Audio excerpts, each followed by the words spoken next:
What is the ego? Your ego. Why do some people call it the enemy? Why do others, like myself, call it your greatest ally? And we ask, to whom?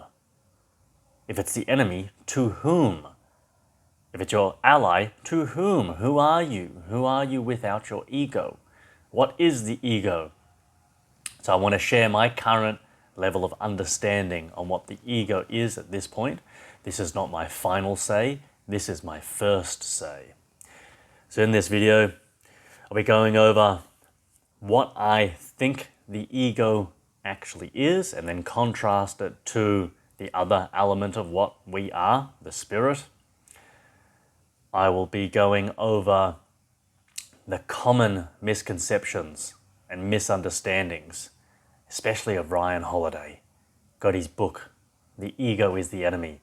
You get people like Alan Watts, Eckhart Tolle, famous big names that are always trying to attack the ego, and they mislabel it, they misconceptualize it, and they're doing something very specific where they're changing the terms and understanding of ego and they're making it mean something else. And we'll come to that all in good time. So let's start off and go through my notes and see what we come out with. And hopefully at the end, you have a better understanding of ego. I do as well. If you disagree, please challenge me. That's fine. I grow immensely from challenge. As I said, this is not my final viewpoint. This is a work in progress that I wanted to share so I can learn and get a bigger head myself. So I think fundamentally, at our essence, we can be considered two types of things. The what and the who. And I think the what is our spirit and the who is our ego. Without each other, they're practically useless. They need each other. The ego is your character. The spirit is the functional capability to be someone, a potential actual. I'm going to read through my notes. You are the spirit entity, willpower itself, that has the ability to become whomever it wants, who it chooses to be. Who you are as an action potential or potential actual being or spirit choose to become, decided by every single one of your mental and physical choices, is what your ego is. Your ego is what your spirit, your will, decided to do and to become. Your ego, I'm going to say eagle, and I'm going to say ego in probably lots of different ways because I'm going to be repeating that word very often throughout this presentation. It's your self-concept. It's how you think of yourself. It's what you identify with. And you can't escape identifying with things if you are alive, a human being. And everyone watching this video is a human being at this point in their existence. Or even if you're a grey alien or reptilian or something, with intelligence watching this, you still have an ego. You're still identifying with things. Even people who say, I don't identify with anything. Yes, you're identifying with that. Oh, I'm Eckhart Tolle. No, I don't have an ego. Ryan Holiday. Oh, I identify with attacking the ego, putting the ego down. Yes, I wrote a book about the ego so bad. And that new concept of self is his ego. There's nothing wrong with ego. Oh my goodness, it's so bad the way people understand it. It means the I. The ego is the I, it's the self. And the spirit is just the foundational framework for which the self can be built upon. It's like if you want to draw a picture of anything, you need a blank piece of paper. That blank piece of paper is the spirit, the drawing is the ego. You have a blank computer screen, that's the spirit. When you turn it on and it boots up with your Linux logo or Windows if you're using that, Mac, even worse, that's the character, that's the ego. Whatever is displayed on the screen is the who, the screen itself is the what. You have your mind, that blank mental space that you can project anything you want into that blankish mental space where you can make it colorful or you can imagine anything. That's a similar analogy It's an analogy. It's not an exact comparison, but an analogy to spirit and ego. The blankness inside your mind is spirit, the possibility, the capability to imagine anything in there. Your mind completely blank with nothing in it, that's pretty boring. There's nothing there, there's no content. It's just a piece of paper. Like how long can you look at a piece of paper before being bored out of your mind? You need to do something with a piece of paper. Being spirit without ego is like looking at a piece of paper for eternity. It's the same thing. Like, this piece of paper is great, but you have to do something with it. You have to live. You have to draw on it. You have to get the computer screen and do something with it. Otherwise, it's just potential. It's space that's ready to receive, but isn't receiving anything. I was getting distracted from my notes, but that's perfectly fine. Your ego is the character who you are, dictated by the actions your spiritual capability in the form of will takes. So ego is who you have chosen to be. Ego is the construct of you, the conceptualized identification with what you like and dislike, what you believe and don't believe, what you think, don't think. So you could say your spirit is this potential, it's this will. It's not just a blank piece of paper, right? That's an analogy. It's not just a turned off some computer screen. It's an intelligent or a blank computer screen with the capacity for intelligence. It's hard to use metaphors and analogies because they're not exactly precise, but it can help to grasp. I know it at least helps me to grasp what spirit is and how it's different to ego, and how to live, they need both. One without the other, well, ego without spirit would potentially be an NPC, and then spirit without ego would just be that blank piece of paper. Nothing. Just readiness, an empty cup waiting to be used. Potential without utilization. Boring, essentially. It's like, well, why do you think we're here? There's a reason why we're here, and that reason is either we were bored out of our minds, or we didn't even have minds at that point. If what I'm saying is correct, and again, I may be mistaken, this is my current level of understanding, one must always be open to changing their mind, and if one does not change their mind, isn't open to changing their mind, I wouldn't say that's because they have a big ego, I'd say that's because they have a small ego. I'm talking about it now, but this links into arrogance, because people always call ego arrogance, or they confuse it. They say, that guy's got a big ego. And they don't mean he has a big ego, they mean he's arrogant. It's a placeholder. They use this term ego as a placeholder when they actually mean arrogant.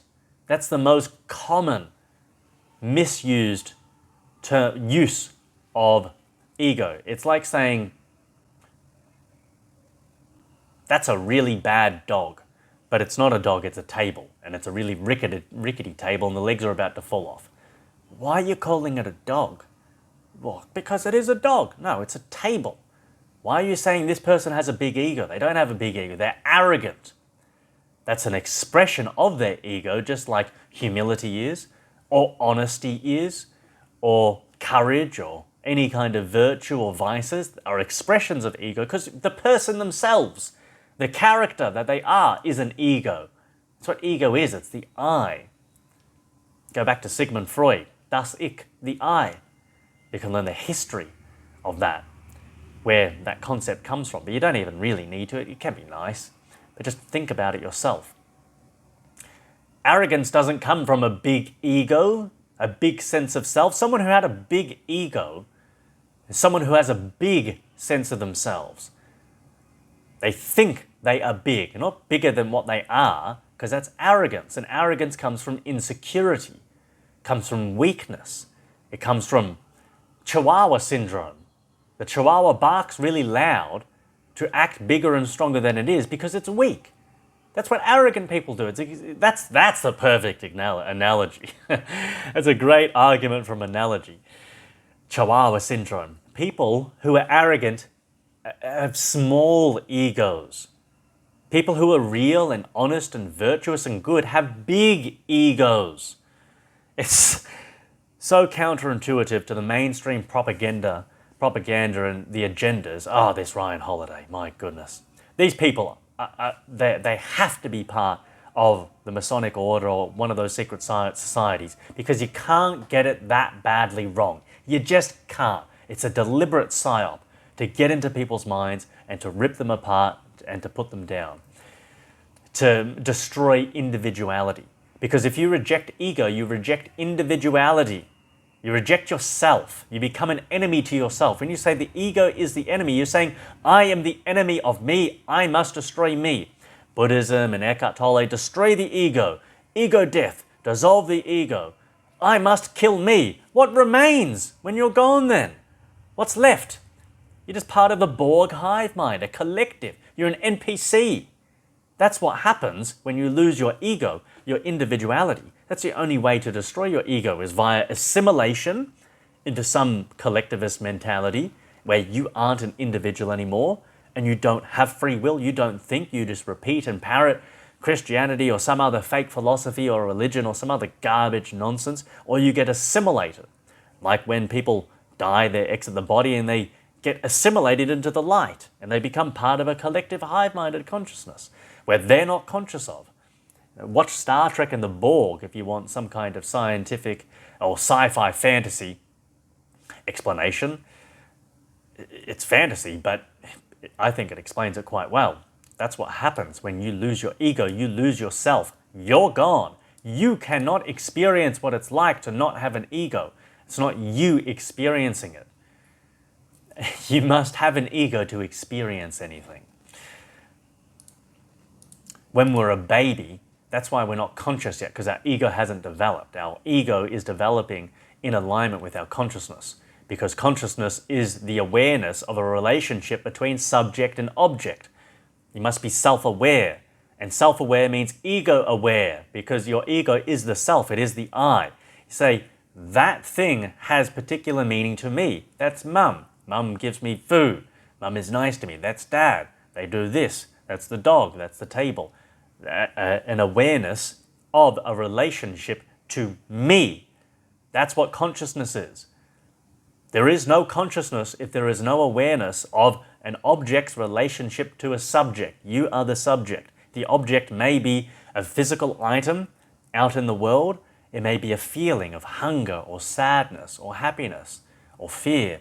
It may be a thought that passes through your mind. All those can be considered as objects in this explanation of consciousness. The subject is you, the thing that is observing and judging those feelings and thoughts and object as good or bad, desirable or repulsive, to move towards, to move away, or just neutral, to be ignored and not considered. That is what consciousness is. Without ego, there is no consciousness. You cannot have consciousness. You may have awareness, but awareness by itself is not consciousness. It's like when you're in a dream. You may be aware, but you have no free will. You're on a roller coaster, a train track. Things just happen to you. There's awareness, and you're only really aware of it once you wake up and then you remember the dream. But there's no self-awareness. You're not conscious in the dream unless you become lucid and you realize, oh, I'm dreaming. Now you're conscious because you're relating everything back to you. You're actually self-aware. You go, objects, subject. Lucid, conscious. I can fly in the dream. I can use telekinesis. Before that, you're just on a train track, roller coaster, going along for the ride, out of control. You can't make any choices. Things just happen. A dream is like deterministic, whereas here in life, you're in the car, you're driving around. You have control because you have an ego and you have consciousness of that ego and consciousness of the world. I don't think I'll be getting into consciousness so much, but I think it's paramount to explaining what the ego is. And spirit itself. Spirit is the capability of becoming conscious. It's also free will, the ability to preference. It's the ability to choose between alternatives, desire, is the ability to preference and to move towards. Whereas you have the opposite spectrum or pole of desire is disgust, to be repulsed, to move away from. Desire is to move towards, I want this thing, I want to continue that. Repulsion, disgust, repulsion, I'm going to move away from that, I don't want that, get away, horrible. Move towards, move away, just general functions of what the spirit is, or capable of. I mean, a total explanation is going to be very, very difficult. I'm not sure if a total explanation of spirit is possible.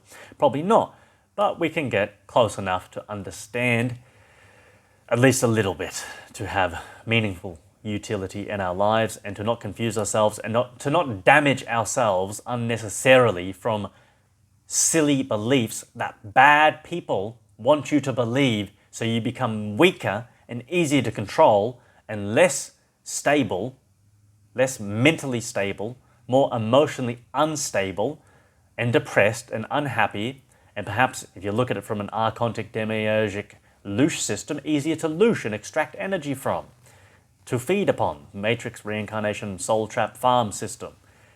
Maybe. But at the end of the day, you just want to be happy and not harm yourself and harm other people. And if you're believing things which are just not true, provably so, that are contradictory, you're going to hurt people. You're going to hurt yourself. You're going to cause damage. You're going to cause detriment. That's the only thing false beliefs can do. They can't do any good. Well, maybe there's a use case where a false belief could. Perhaps. But that would be the exception, not the rule.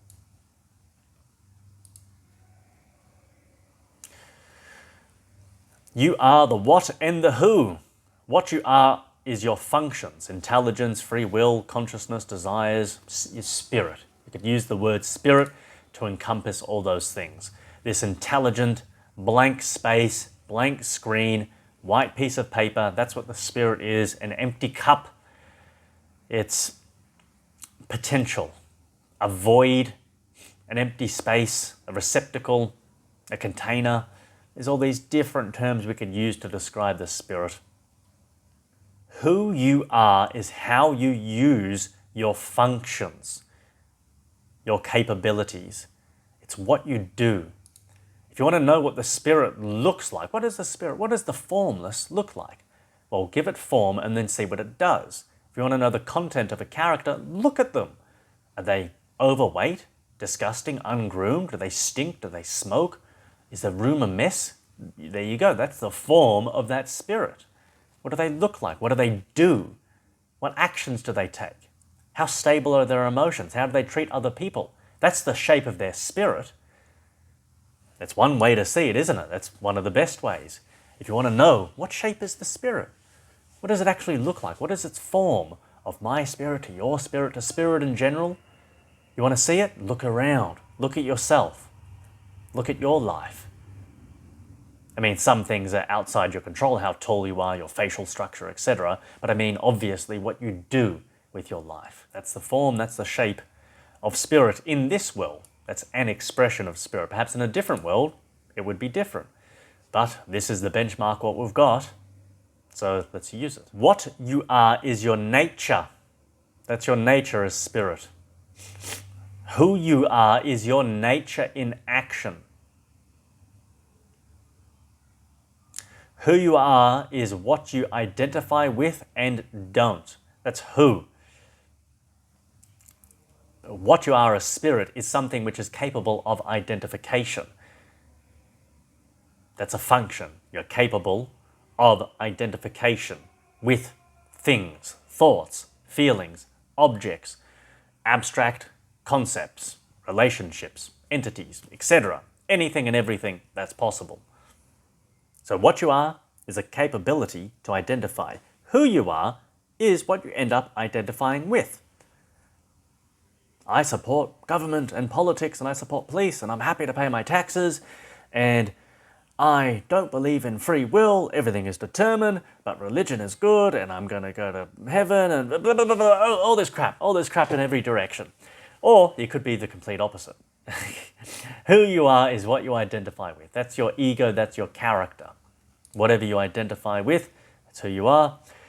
So the what is a spirit capable of all possibilities. Whatever is possible, that's the capability of the spirit. You as a spirit, you could come into this world and whatever's possible, you could express that. A poor person, a rich person, someone in the middle, fat, thin, healthy, unhealthy, good, bad, etc. All kinds of possibilities. That's what your spiritual capacity or capability is for all those things. And then who you choose to be out of all those huge possibilities, that's your ego. That's yourself. That's the name. That's James, whoever, sitting behind the camera. Actually, no, you're not behind the camera, you're behind the screen. I am behind the camera. I am ego. James's ego and James's spirit is behind the camera. It sounds a bit weird. Third person. The what is a spirit capable of all possibilities. The who is a spirit who has limited them. So when you become an ego, you limit your possibilities. You say, I'm going to be evil. You limit all your possibilities. You're limiting yourself to only being evil, not being good. Or vice versa. You limit yourself and you say, I'm going to be good. Therefore, I don't do evil things. You just limited yourself. Limitation is not a bad thing, necessarily. It can be a very good thing. Yes, I only limit my time and attention to people who respect me. I only limit my relationships to people I'm compatible with. Limitation, see, can be a very good thing. And that is what you, as a spirit, do. And in effect, create an ego and continue on.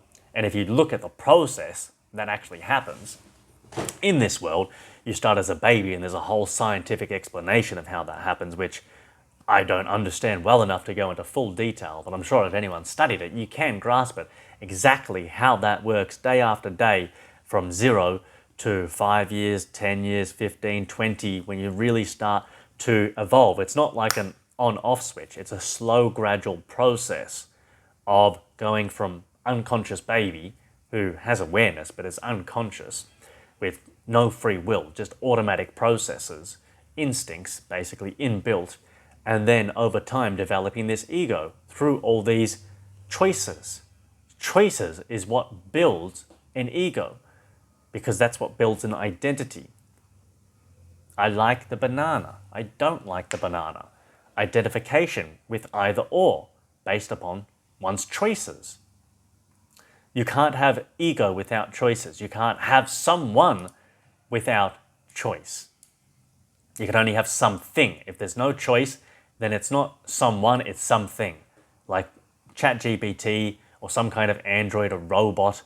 It's not someone, it's a something. Like a computer. It doesn't make any choices. It's a something, it's not a someone. There is no ego because there is no spirit. Who you are is a result of what you choose to accept or reject as yourself, your nature. I am someone who likes bananas. I am someone who hates oranges. I am someone who never votes. I am someone who always votes, etc. That becomes your nature. Your ego is your nature is your ego at that level, because you could also say your nature is as a spiritual being of capability to become an ego, so it depends on the level and the context you're talking about it. All knowledge is contextual. Remember that. I say that all the time. Here's a reminder. What you are is a being of all potential, the potential for anything. Who you are is a result of your identification. You cannot exist as a who, as a character, without identification. How? How can you have a character with no identity? Try and write that story. There was a character. He identified with nothing. Well, what did he do? He didn't do anything. What did he believe? He didn't believe anything. Like, what did he look like? He looked like nothing because he didn't identify with any looks. Like, who is this character? No one. There is no character. It's pretty obvious when you start to break it down, actually. It's like, well, then it was just a potential for a character. And even, was it even then? It was just a blank piece of paper. A character without any identification is a blank piece of paper, ready for a character to be created on. A character without identity is not a character. The spirit you, what you were before you built your ego as a tabula rasa, baby, meaning blank slate, is neutral. And I think a current theory I have about the void, is that we start out as spirits in the void, but there's no ego. There's just spiritual capacity. And then we're forced into birth in some world, and this world is one of those. Again, this is just pure speculative theory. And we are forced into existence to develop a mind, so then we can have an ego attached to a spiritual drop of the ocean inner drop, and then we can live, become gods as such, and do our own thing. Whether that is to be a god in this world and to just be part of the cabal and rule and dominate this world, or to believe all these false doctrines and decide not to identify with logic and truth and fact and reason, and instead decide to identify with your imagination and feelings and subjectivism, and then which will inevitably lead to reincarnation, because how the hell are you meant to escape such an evil world like this without actually understanding the truth of what you are and how things work? The whole system preys upon people who don't understand things, who think they understand, but who don't. And if you're not using logic, if you're not using reason to actually understand, not what your ego self wants to be true, but what is actually true. So as a baby, you're neutral, you're neither good nor evil because you have no capacity yet for either. You're too young, you're not rational or irrational as a baby, but as time progresses and you grow up, you move from neutral to either a positive or a negative being, or you maybe go neutral to positive to negative, neutral to negative to positive. And maybe you do that a couple times until you finally find where you want to sit. Do you want to sit? Do you want to be positive? Do you want to be negative? And by that I mean like good or evil. Because you have to be. You're either good or you're evil. There's no escaping it. There's no in the middle. Unless you're a baby. You don't have the capacity. Or you're a retard. Or you have some kind of disease which debilitates you so massively you actually don't have the rational capacity to be good or evil. You become like a rock. Something that has no capacity for thinking or acting. Your ego is the culmination of all your choices. If you're rational or irrational, all the agreements to what you say you stand for and what you stand against, what you support, what you disavow, what you approve of, what you disapprove of, from the simple toppings of a pizza to the running of a social economic system. Your ego, you, will be humble if you act humbly. If you watch my previous videos, you know I despise humility more than I despise arrogance. It's worse, because it's a sick form of arrogance.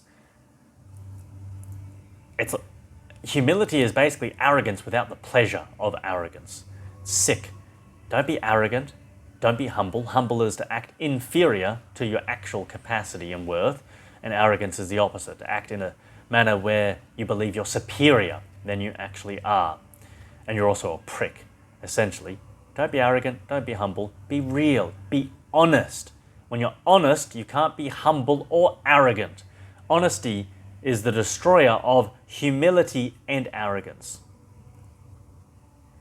Because when you're honest, you know what you can and can't do. You know your worth, and you know your limits. But to continue on that thread, when you act arrogantly, your ego will be arrogant. When you act honestly, your ego will be honest. You will be honest. You will be arrogant. You will be humble. You will be etc. Your ego cannot be detached from your actions in thought or physicality. Your ego is the thoughts, ideas, beliefs, organizations, and actions you identify with. You might be sitting there meditating and you're saying, all I want to do right now is just focus on that blank spiritual space inside my mind and think of nothing. I just want to be present in the nothingness, which is not actually nothingness. We call it nothingness, but in the void space. We can't focus on actual nothingness. It's obviously something. It's that the clear light of the void, the black space, your mind. And then forcibly, there are intrusive thoughts. Did I leave the kettle on? What's she doing at the moment? When am I going to eat for lunch, etc. the way to look at this is you don't identify with those thoughts. That's not me. That's the subconscious. That's the brain doing that stuff. Because I told myself, no, I'm not thinking anything. But then these thoughts come in. You say, that's not me. That's part of the biological avatar I'm currently in or attached to, however you want to frame it. And those thoughts came up. And I mean, a lot of the time, that is how the body works. The subconscious pushes these thoughts into your conscious mind, and then you consciously get to choose, oh, I want to keep thinking about that. Thank you, subconscious. That's a really good idea. I want to keep thinking about that. And then you put in conscious effort to continue that line of thought. Or you might say, no, subconscious, I'm eating at lunch, and now is not the time to think about, I don't know, riding a motorbike or something. That's all right. Should have had a better example for that. That's crap. But I think you get the drift, where you can say, no, I'm not thinking about that. So just because you think a thought doesn't mean it's your thought exactly, your conscious mind's thought. Because you have to accept as well, we're working in some kind of biological machine, a brain system, with limited RAM, random access memory.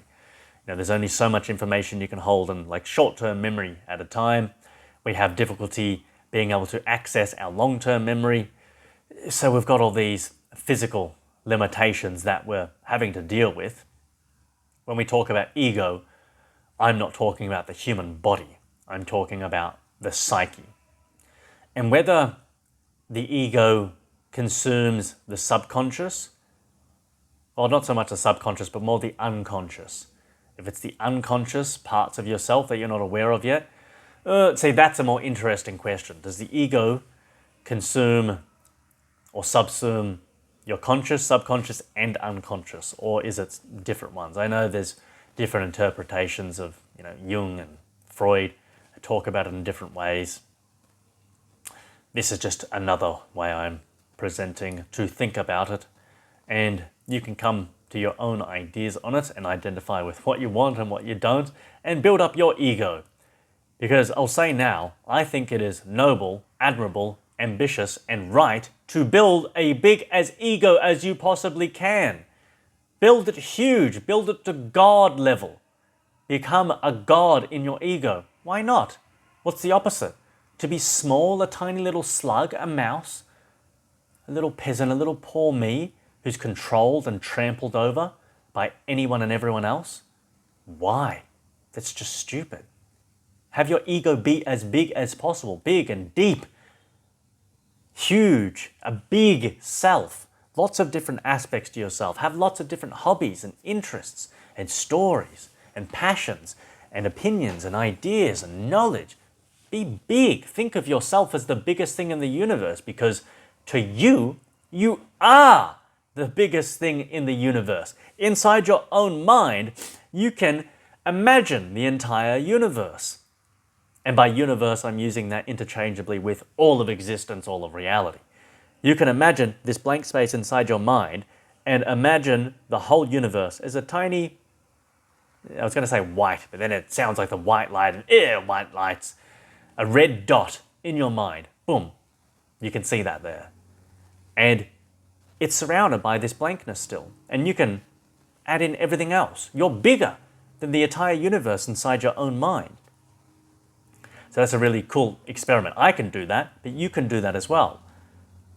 And it's just because I hate this idea of, it links into the globe model, and people think, oh, we're just this tiny little speck, and you zoom out of the earth and then there's a solar system, the galaxy, the universe, the multiverse keeps on getting bigger and people feel so small. I say, put that whole thing, the whole multiverse, you can make it so small inside your mind, and then boom, you could build something else right next to it. This is just a perspective shift. It doesn't need to be literal. It's more of an analogy to help you understand and to embody the bigness and the power of a God mentality as opposed to a peasant mentality. Because obviously, the people controlling this world, they like being the gods of this world. How are they meant to compete if you think you're a god? If everyone thinks they're a god? They can't. They can't control and rule you if people think like that. So they need you to think you're nothing.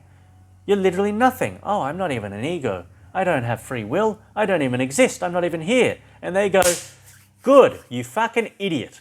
We're going to take your money. We're going to make you work. We're going to loose you. We're going to benefit from you because you actually are existing and doing all this stuff, but you think nothing of yourself. You think you're a lowly little maggot, when the truth is you're not. You're a god in the making, in potential. And again, to reiterate, when I say to have a big ego, I do not mean to be arrogant. Do not conflate those terms. Do not. That would be arrogant for someone watching up to this point to then say, oh, he's arrogant, thinking big ego and arrogance. No, you are the arrogant one because you have not understood what I have said. Arrogance means to think you are superior to what you actually are. For instance, I suck at basketball. To think I'm the best basketball in the world. I don't have much money, but to think I have heaps of money. To treat people as less than me. And to be rude to everyone at the cafes I go to when checking into hotels, to talk down at them, to call them stupid, to ignore them when a waiter brings over my food, to not look at them, to never smile at people. It's basically being a rude prick. Thinking you're better than what you actually are. In general and in specific things. I'm better at business, but that guy's got a better business. Oh, but I'm better. I got a better car, but you got a Ford Mustang, he's got a Ferrari. Oh, yeah, but mine's better. That's arrogance. And it's arrogant to incorrectly label other people as arrogant when they're just confident. That's showing you think you know better when you don't. And that's a very common thing that happens. Maybe I should make a whole video about that at one point. The misunderstanding of arrogance and the confusion with confidence. Be confident. Be big. But don't be arrogant. Treat people considerately. I mean, that's how I like to live my life, and I like it so far. Works pretty good. Smile at people. Not everyone smiles back, and there are a lot of bad people out there, or maybe they're just having bad days. Maybe it's a combination of both. A little bit of empathy, okay, doesn't affect me. I still like smiling at people and saying thank you when they bring me the coffee, they bring me my food at the restaurant, etc. Your ego is the thoughts, ideas, beliefs, organizations, and actions you identify with. Identification means to accept as valid, to support, to approve, to embrace as desirable, to be kept by yourself. For instance, people who deny ego, they say, I deny ego, I don't want to have ego, and they embrace that. They support that idea, they validate it, they think it's true, they hold it close.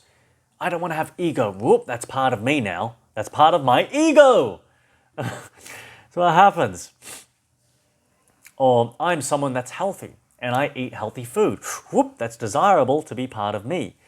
You could think of it like, imagine some giant octopus in the void, and that's spirit, an analogy.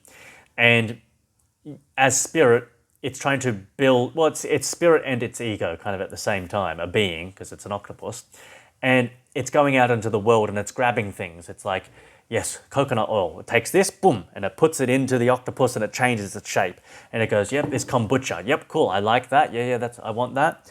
But toilet paper, it says, no, I don't like that. No. And it pulls it out of itself and throws it away, gets rid of it. Say the idea that, when I was younger, I thought pride was bad. I was like, nah, I don't want to be proud. The proud is silly. And so as I grew up as the octopus, I realized, oh, hold on, that's a bad idea. Cut that out, get that, throw that out into the void. Boom, out of me, into the void. Go into the chaotic realm of everything else. Boom, out there. And then the idea of pride being good and you should be proud, oh, I'll take that from out here, boom, put that into the ego. Now, the shape of the octopus has changed. Crude analogy, but I hope you can make something of it. You as a what don't change. As a spirit, your spirit doesn't change because it's just functions and capabilities. It's your ego that changes. Thinking pride was bad, then thinking it's good. Supporting Donald Trump, then realizing that's crap. Believing that going into politics can actually change the world, no, etc. All those examples. It's your ego who changes. Okay, so I was just having a quick discussion with my ego. Me and my ego, myself and I. We're going to, we are going to do this. I'm going to go through the rest of my notes. We're going over some common negative sayings that people say about the ego, a few more explanations of what it is. And then I think I'm going to save for a part 2 showing some of the negative things that others, like Ryan Holiday, Eckhart Tolle, Alan Watts, how they talk about ego, and having watched this video, you'll have a better understanding, and I will be playing their videos and rebutting them point by point, or sharing my point of view. So yes, that is what I'll be doing. It'll be a 2-part video. Okay, continuing on. So I say ego is your greatest ally because it is you. It should be your greatest ally. You can make it into your greatest enemy. Just like you can stab yourself in the leg. You can do that. But you are now your greatest enemy. If you're eating healthy foods and exercising, etc., you're your greatest ally. If you're thinking well, you are your greatest ally. How do you want to know if you're thinking well? Look at your moods. Are you stable? Are you happy most of the time? If you do get angry or sad, how quickly are you able to change and get back into a good state? That shows how good your thinking is. It's quite simple. Well, it's quite simple to understand that concept now that I say it to you. Actually getting to that point, I don't think is very simple. I think that's very difficult because I've been through it. It's hard, bloody hard. It takes a lot of effort, a lot of work, and there's so many distractions, so many people and fake, false philosophies telling you that you can't do it. Be a pessimist. Be an idealist. Be a realist. Be all these other crappy, fake philosophies where you're completely mentally unstable. All up and down. You can't control your emotions. You don't know what your emotions are. You don't know if there's good or evil. You don't know up from right. You don't know ego from spirit. You don't know death from life, etc. Existence from non-existence. Logic from faith. And that's what the bad guys want you to be like. Because you're prey then. Instead of being a predator, you are prey. And they can eat you in multiple senses of that word. Ego is your greatest ally, and you'll know if it's your greatest ally if your life is going the way you want. If you want to look healthy and fit and you are achieving that, good. If you feel energetically good, if you feel happy, if you're satisfied with your intellectual progression, your lifestyle progression, your financial progression, your friends and relationships, all these different aspects that are inside your control, because yes, some things are outside your control. Whatever's inside your control, if you're progressing and moving properly and happily, stably, in those directions, well then you have a good relationship with yourself. Your ego is being your greatest ally. But if you don't, you followed Ryan Holiday's advice and your ego has become your enemy. You are your own worst enemy. You keep on attacking yourself. Don't be like Ryan Holiday. Don't. Because you think about it. Your ego can only exist in contrast to your spirit. You can only draw something if you've got somewhere to draw it. Your ego is grafted and molded on to the spirit. But remember, the spirit without ego is just potential. It's the computer screen turned off. You can't be just spirit without ego. Because as soon as you do that, it's like having a character of Batman drawn on the piece of paper, or whoever your name is. Imagine you are drawn on the piece of paper and you're saying, I don't want to be this character, James, on the piece of paper anymore. Eckhart, I don't want to be Eckhart. I don't want to be Ryan. Okay, rub it out. Now you're just the piece of paper. You're a nothing. All you are is the potential for someone else who is an ego to draw something else on the piece of paper. Or for the light to suck you from the void, forcefully. Which is, these are analogies again, so it's hard to describe this exactly, but I hope it's getting the picture across. You don't want to be just spirit. You don't want to be that. You want to be an ego. That's better than being just spirit. You want to be who you want to be. If you don't like who you are at this point in time, that's your fault. But what's great about that is that you are the solution. You are the greatest problem. You're the greatest solution. You are always the problem. You are always the solution. When it comes to things about you, that's easy to solve. That's easy. Overcoming your own bullshit, no problems. Trying to fix the world, oh, that's when there's a real problem. The problems are in the world, other people. That's stuff that's outside of your control. Controlling yourself, piece of bloody cake in comparison. It may take time, and there may be a lot of things wrong with you. That's fine, that's normal. You've got time. Work on it. Work on it. Get better and better and better. It's like the hammer. You could say the ego is a tool for the spirit to live, to experience something, to be happy, to justify the purpose of spirit being there for all of eternity, doing nothing. It's like a hammer's great. If you're using it to hit the nails, no problem. If you're hitting your own nails, maybe that's why they're called nails. You hammer in the nails because you could also hit your nail in your finger. That's interesting. Yes, don't hit your fingernails. Hit the metal nails. The ego. Use it to make yourself happy. Do not use it to make yourself depressed. Yeah, rejection of ego is rejection of individuality. It's saying, I don't like or want to be who I am. I want to be no one. Well then, if you're no one, you'd be no one. And you wouldn't know you were no one. It's like saying, I don't want to exist. Okay, but you can't experience that, you know. You'd, for instance, I don't want to exist. Okay, your wish is granted.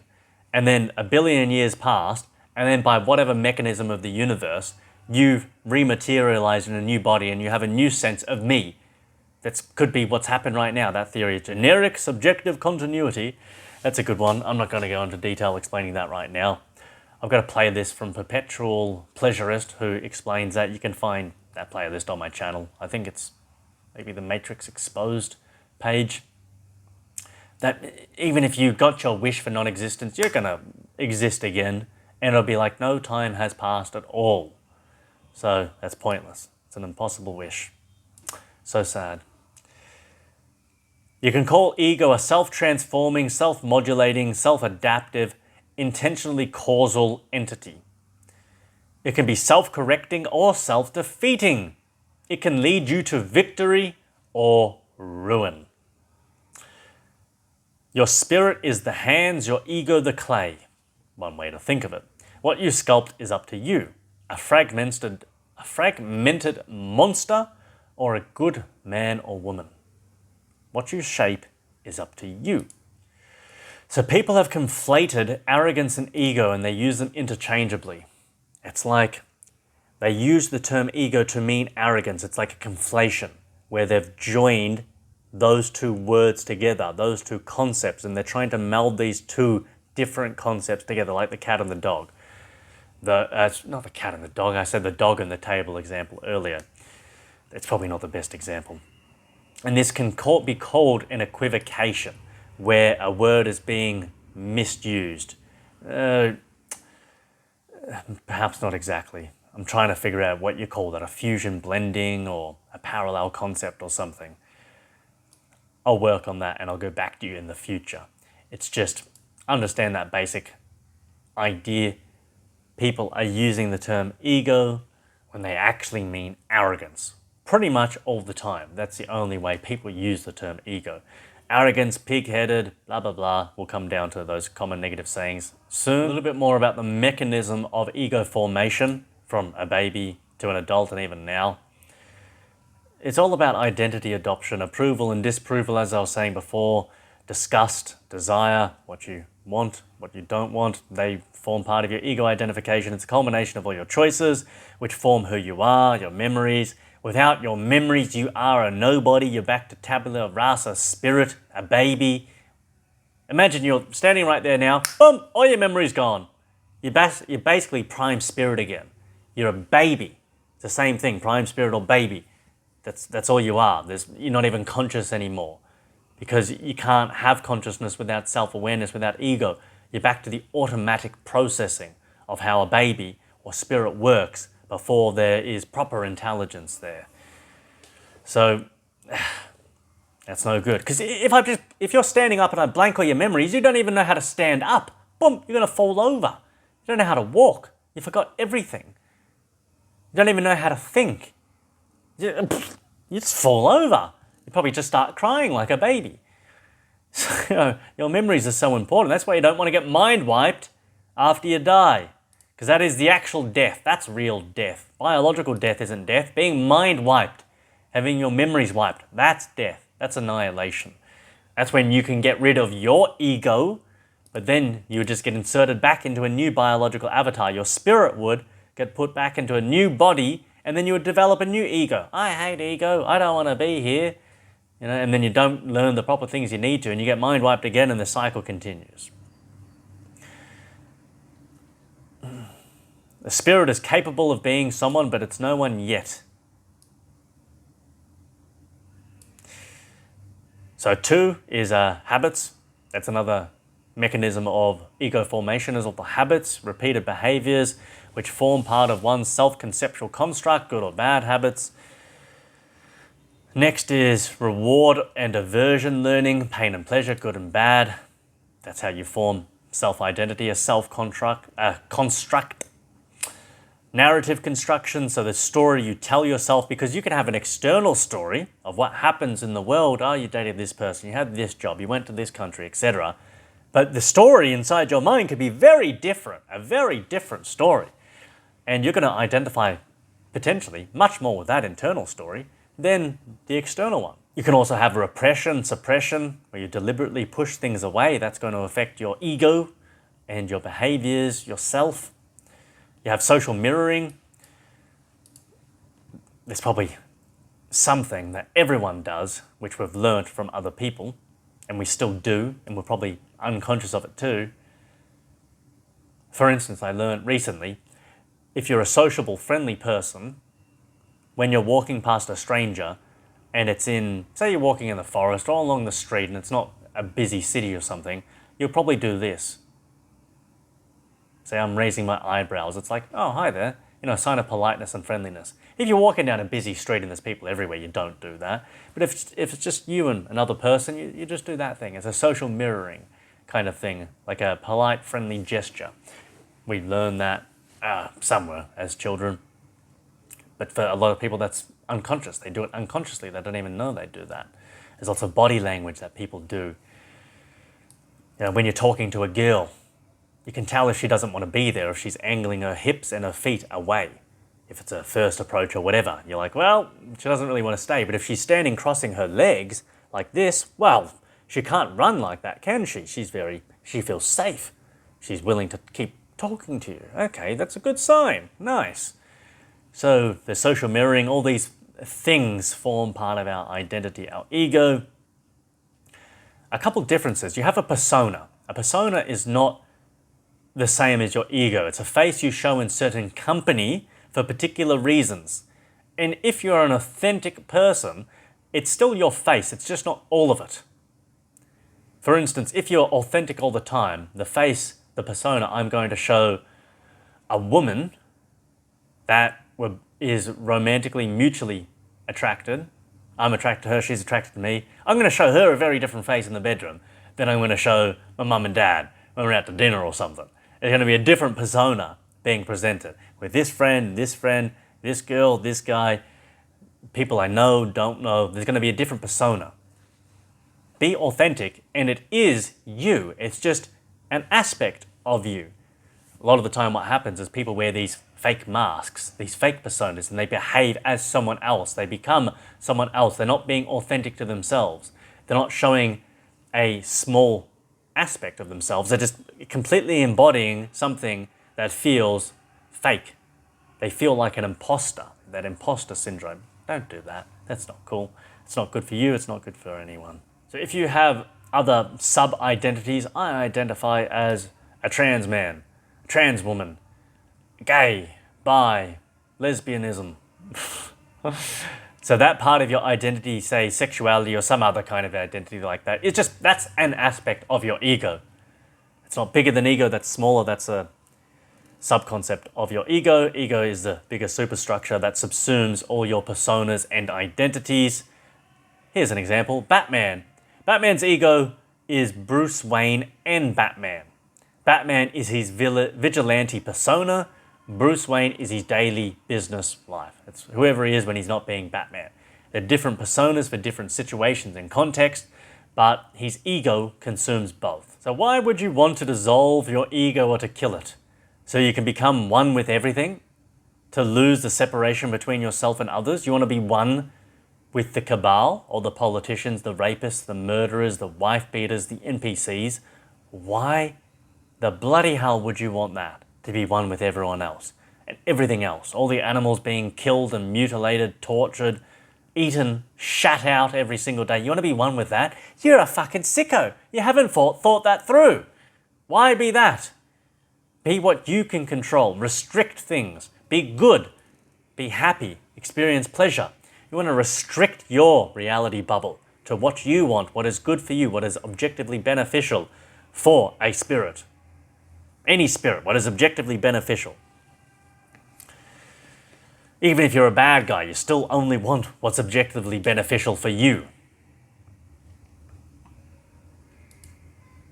So you don't want to dissolve your ego, because if you do that, what do you do then? If you do become one with everything, what kind of existence is that? That's torture. It sounds like absolute shit. If you could even experience it properly, it sounds crap. Terrible. What possible benefit is there in that? Like, are you that horrible of a person that you cannot stand being yourself? You must be everyone else, and you know how bad everyone else is. You say, oh, I can't be me though. I'm worse than the combination of everyone else and everything else in the universe. I prefer to be that, one with all that. Gross. It's disgusting. So utterly, you think you're so utterly unfixable that you have to melt yourself into a viscous goo capable of covertly merging with everything else in the universe. Are you that repulsed by your own identity and who you've chosen to become? Surely you're not that bad. I don't think you are. I don't think anyone can be that bad. I think you can be that confused and mistaken though. So apparently if you kill or dissolve your ego, if you get rid of it, you no longer resist suffering. That's what some people have heard say. Yeah. Instead of becoming someone who doesn't cause yourself unnecessary suffering, you just don't resist it. Oh, and I suffer, I just won't resist it. Why not become someone who's not a fucking idiot and become someone who's intelligent and rational and takes actionable steps to reduce your likelihood of causing injury and pain and harm and suffering? How about you do that? Oh, no, you know what, I'll kill the identity of myself, so then I will stop resisting suffering. Oh, my goodness, the fucking banal stupidity of it. Bloody hell. Some people say, oh, if I kill my ego, then no longer will I judge things as good or bad. Yeah, because that's going to be fucking useful, isn't it? That's going to be real bloody useful. Not being able to identify the rapist, the murderer, the robber, the liar. Yeah. Because why would judgment ever possibly be useful? Only idiots. Only dumbasses think judgment is useful.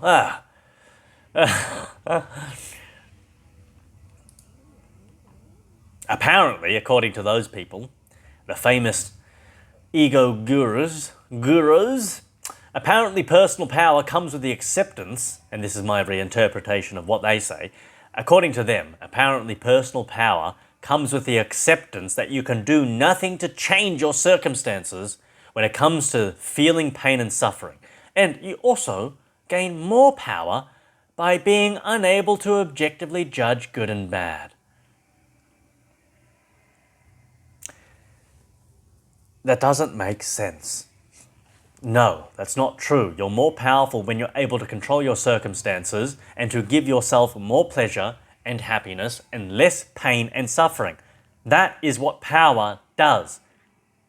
That's what it means to be powerful, is to control your circumstances to your benefit. It doesn't mean to give up your ability to influence your life.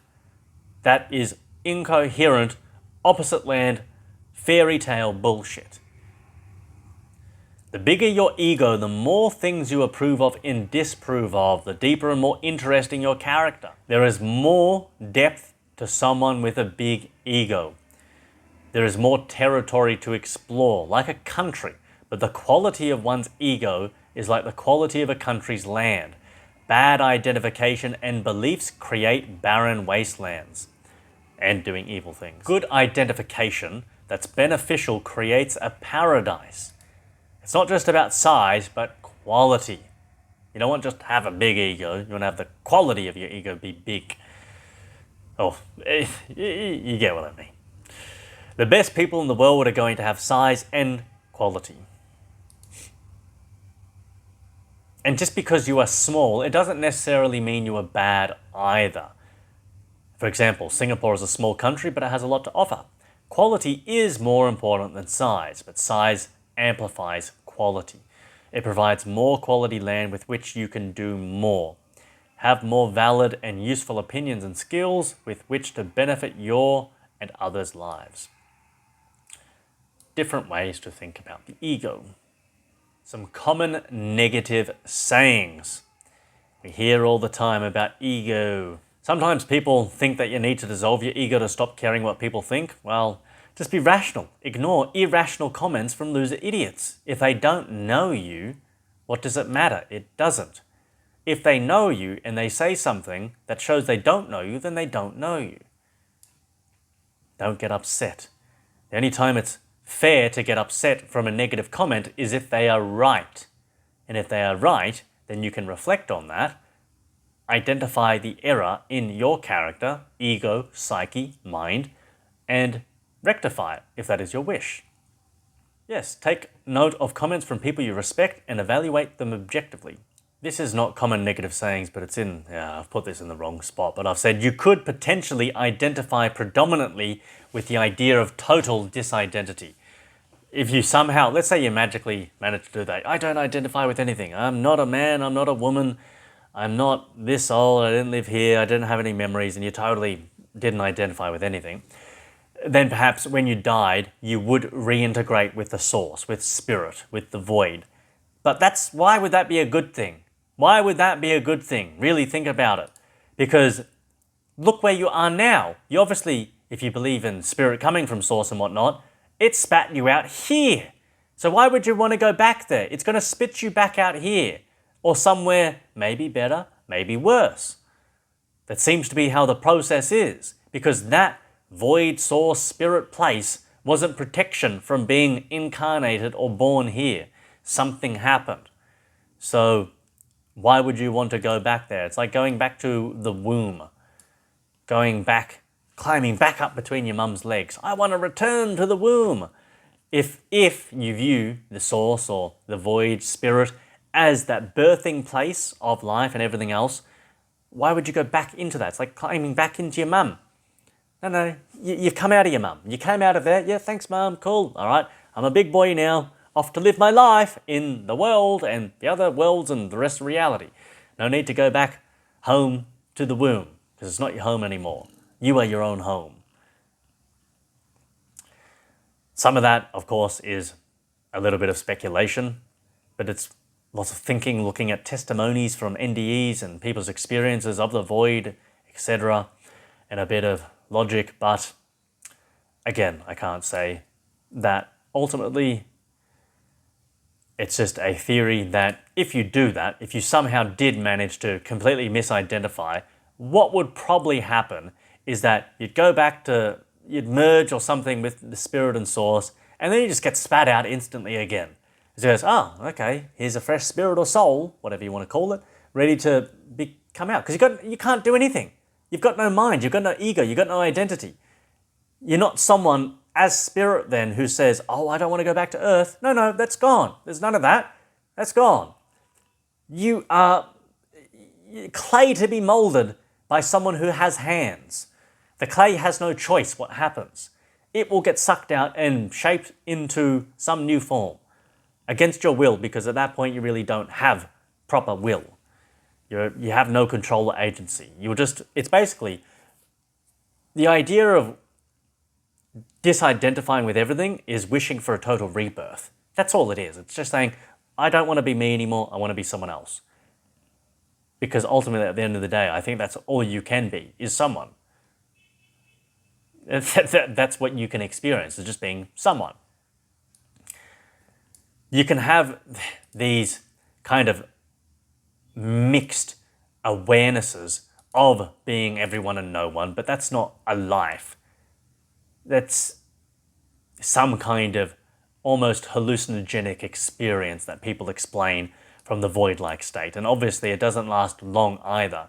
It's not a permanent solution, it's a temporary trip more than anything else. They experience that and then boom, they get sucked back here, or they get born for the first time, whatever the story is, or the testimony is. So sometimes these people, these gurus, they say, what you want to do when you heighten your ego. Yeah, some of them say, yeah, you heighten instead of dissolve it. I think that was Chase Hughes who was saying that. You realize there is no separation between you and others in reality. And he was actually saying, there's no separation between you and anything. The trees, the rocks, and it's like, that's actually psychotic. It's a delusion. It's a delusion. Oh, and I've got heaps of stuff explaining that. I'm not going to go into this video explaining how that's all delusional. The whole we are one, I am one thing, that's actually like schizophrenic, grandiose, bizarre, induced delusional disorders. I'll explain that another time. You might hear people say the concept of me is a fraud. Said by who? Me. Yeah, okay. I saw one video titled 7 Signs You Have a Fragile Ego. And by that, you just reword it. 7 signs you are fragile. Instead of 7 signs you have a fragile ego. How to keep your ego in check. How to keep yourself in check. Or how to be honest, how to be real, how not to be a dickhead. How to overcome your ego. Rephrase that, how to overcome your weaknesses. Free yourself from the tyranny of your ego. Really, free yourself from the tyranny of your emotions, of your irrationality. How to get rid of the ego and promote humility. Well, that one's just how to be a general fuckwit. My goodness, that's too... promote humility.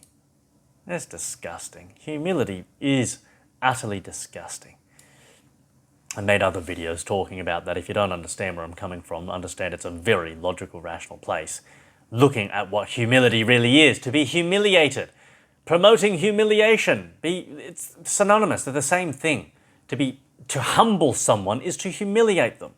You drop them down a peg, you embarrass them, you humbled them, because you humiliated them. It's the same thing. To be humble is to live a life of humiliation. To constantly go around pretending you are less than what you actually are. You're incompetent if you are competent. You suck when you don't. But it's to believe and act like you're a piece of shit, generally. It's not your ego that you must contend with. It's your honesty and your subjectivity. That's what you need to contend with. How honest are you with yourself? Do you lie to yourself? Do you accept or reject contradictions? My prior video about logical contradictions. The law of non-contradiction. How subjective as opposed to objective are you? They are the real problems, because your subjectivism will kill you, literally. If you want a savior, if you want to personify a savior, personify objectivity. Call that bloody Jesus, my goodness. Objectivity is your savior. Dishonesty and subjectivity, that leads to arrogance. That's the only way you can be arrogant. If you're dishonest and you're subjective. Subjective being that you're interpreting reality from your feelings and wishes, not from the facts, using a process of reason. I'm the best at basketball. You haven't scored one bloody goal. Or hoop, or whatever they call it. Arrogance is fueled by irrationality. One can only be irrational when they feel they don't need to verify their beliefs or check themselves for contradictions. Okay, I could keep going on. I've got heaps more notes, but that's enough for this video. If I need to go over any of more of my notes, I will the next video. Part 2 will be more screen recording style, and I'll be showing some other of these gurus and rebutting them. That'll be fun. I should do that soon. All right, I hope you've enjoyed and you understand the difference. Quick summary: the what, spirit, potential; the blank screen, the blank slate, the blackboard, the white piece of paper, the empty cup.